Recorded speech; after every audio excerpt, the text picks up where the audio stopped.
Leak اور viral video کے حوالے سے شرعی آداب کیا ہیں؟ ارشاد باری تعالیٰ ہے، اسے سنتے ہی مومن مردوں عورتوں نے اپنے حق میں نیک بدگمانی کیوں نہ کی اور کیوں نہ کہہ دیا کہ یہ تو کھلم کھلا صریح بہتان ہے۔ ایسا کیوں نہیں ہوا؟ جب تم نے اس بات کو سنا تھا، ہمارے کانوں میں خبر آ رہی تھی کہ فلاں نے یہ کام کیا ہے، تم یہ خبر جب پھیلا رہے تھے تب تم کہاں تھے؟ سادہ مفہوم ہے اس آیت کا کہ تم مومن مردوں اور عورتوں کو یہ چاہیے تھا کہ ہر چیز کو اپنے اوپر رکھ کر قیاس کر کے سوچتے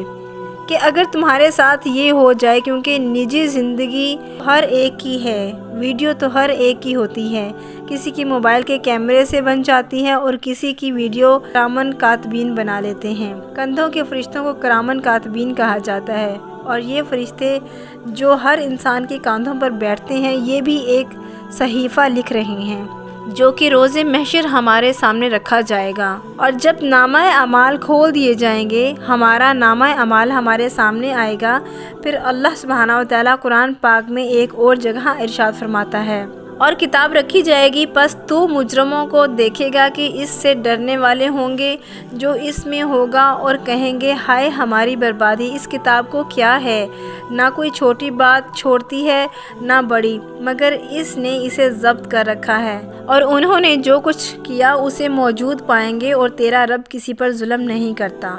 اس وقت وہ اعمال نامے حاضر کیے جائیں گے جن کو کرامن کاتبین لکھا کرتے تھے،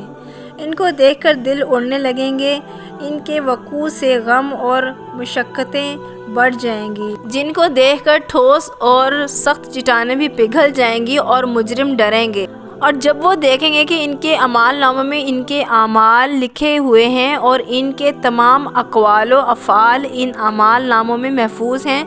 تو بول اٹھیں گے ہائے افسوس، کیسی ہے یہ کتاب، نہیں چھوڑا اس نے چھوٹی بات کو نہ بڑی بات کو، مگر اس نے ان کو شمار کر لیا، یعنی کوئی چھوٹا یا بڑا گناہ ایسا نہیں جو اس میں لکھا ہوا اور محفوظ نہ ہو، اور کوئی کھلا یا چھپا، رات کے وقت کیا ہوا یا دن کے وقت کیا ہوا، گناہ ایسا نہیں جو بھولے سے لکھنے سے رہ گیا۔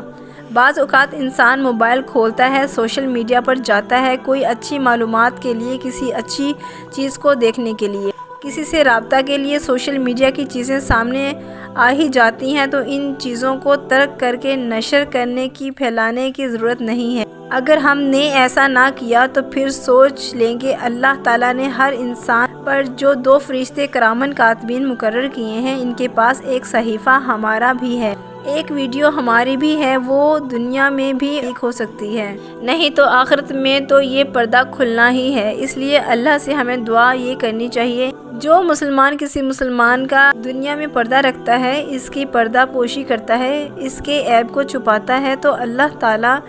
جس طرح دنیا میں ہمارے عیوب پر پردہ رکھتا ہے، اسی طرح آخرت میں بھی ہمارے عیوب پر پردہ رکھے، اور ہمارے ان معاملات کو اللہ سبحانہ وتعالیٰ راز میں رہنے دے اور ہمیں معاف فرمائے اور بخش دے، ورنہ ہم دوسروں کے پیچھے لگ کر کہیں ایسا نہ ہو کہ اللہ سبحانہ وتعالیٰ ہمارے پیچھے لگ کر ہمارے رازوں کو افشا کر دے، اور ہم دنیا و آخرت میں کسی کو منہ دکھانے کے قابل ہی نہ رہیں۔ اللہ سبحانہ وتعالیٰ دین کے راستے میں ہماری مدد فرما، آمین یا رب العالمین۔ اگر آپ کو ہماری اسلامک ویڈیوز پسند ہیں تو ہمارے چینل ہدایت کے پھول کو لائک اینڈ سبسکرائب کرنا نہ بھولیں۔